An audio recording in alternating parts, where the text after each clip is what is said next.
Over this roughly 7.5-minute speech, 10 people will take their own lives. This is according to a 2019 study from the World Health Organization, where they found that every 40 seconds, someone takes their own life. Me being the psychology student that I want to be, I asked this one question: why? Why does someone feel to take this such extreme action to take their own life just for relief?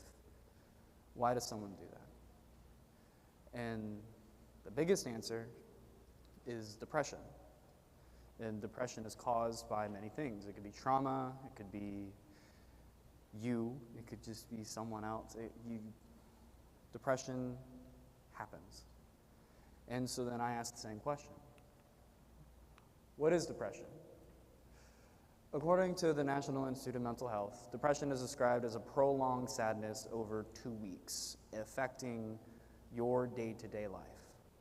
So that could be as little as not eating or drinking, or as big as not going out with your friends. In one of the 2 interviews that I did, I interviewed my girlfriend, and I got her to describe how depression made her feel. In this picture, you find it's really skinny. The mind is scribbled, gone. Sometimes depression is described as your mind going a mile a minute. You want to do many things. You want to clean your room. You want to eat. You want to drink. You want to hang out with your friends, but you can't. And that's because you're depressed. And most people don't understand why someone can't just get up and feel better, and that comes with talking. Most people don't want to talk to someone about their feelings. Most people don't want to talk to their parents about their feelings, or friends, significant others, anything like that. They don't want to talk. This is the same for when I felt that way. By raise of hands, if you are willing to share, have you ever felt depressed? Sad? Suicidal? I'll have raised my hand on that one. I have felt almost all of these feelings. My freshman year of high school, I didn't tell my parents this, and I can't wait for them to hear this. I had called a number called 988. And I spoke with someone called Alexandria. And this was the middle of the night, everyone was asleep, and I couldn't fall asleep. I had talked to her, and what she had to do is she first had to get me to open up. I started to describe how I felt. I was closed off. I didn't want to talk to anyone. I didn't feel right. And she slowly but surely whittled me down, getting me to finally talk about my feelings. And she first got me to take out every single thing that could harm me, so I didn't do anything. So that was the 2 pocket knives that I had and a lighter. And I had put those in the garage, pocket knives in my dad's drawer, and I went through my night and started to feel better. I started to talk. I talked to my friends. Not about me, of course, about this hypothetically random person of, what would you do if you found this person on the side? What would you do? And I started to talk about my own feelings secretly in a way. And that got me to feel better, because I talked. Human connection is what makes depression better, only because it can help reduce it. Researchers Algarani and Gupta had found that, they're from the National Institute of Mental Health, they had found that going to therapy improves your mood and improves your symptoms of depression tenfold.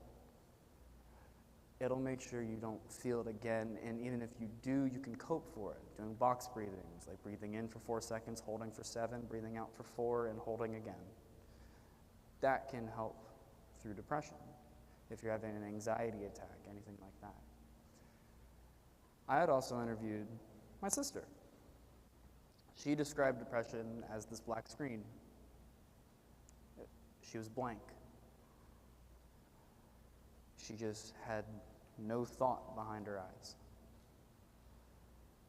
And that's how it feels for some people.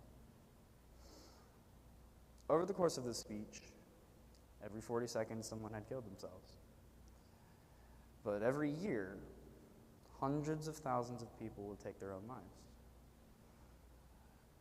In that year, 5.3 million adolescents, children, will be diagnosed with a mental health disorder.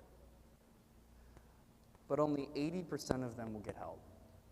80% of them will talk. They will get therapy. That leaves the other 20%. If I did my math right, that leaves 1 million who don't go to therapy. They don't talk to their parents, like I did. They don't talk to their friends, like I didn't do. They don't talk to their significant other, like I didn't do.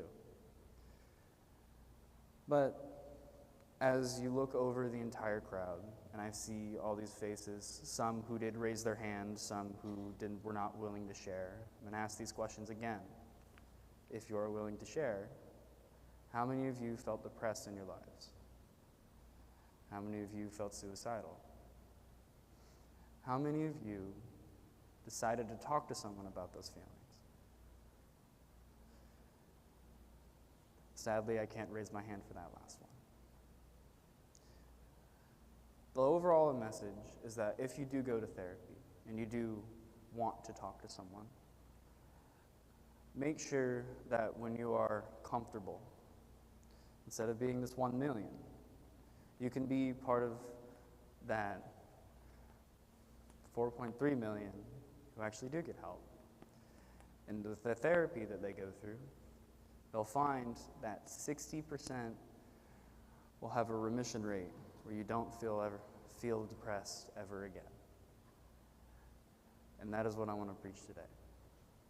If you just talk to someone, talk to your friends, talk to your family, please say something before something happens. Because no one wants to turn out like I did. And no one wants to turn out like those hundreds of people who didn't talk. And luckily, I'm better now. This is a prom picture of me in a great outfit. First, you see my friend who's trying to be John Wick with a curly hair and sunglasses indoors. And then we have Stimpy. Red hair, amazing person. Me in that. And then there's Oliver Toff, one of the best debaters we've ever had. This topic has inspired me in many ways. Y'all might not see it, I have a tattoo right there. This tattoo represents a few things. Dagger for strength, and then there's cracks around it. Your mental health struggles and your own struggles will be there for life. You'll always have them. These cracks represent the wounds that I've had, these mental wounds that I've had. They'll always be here, but I'll always make sure that I can get over them again by talking to someone. Thank you.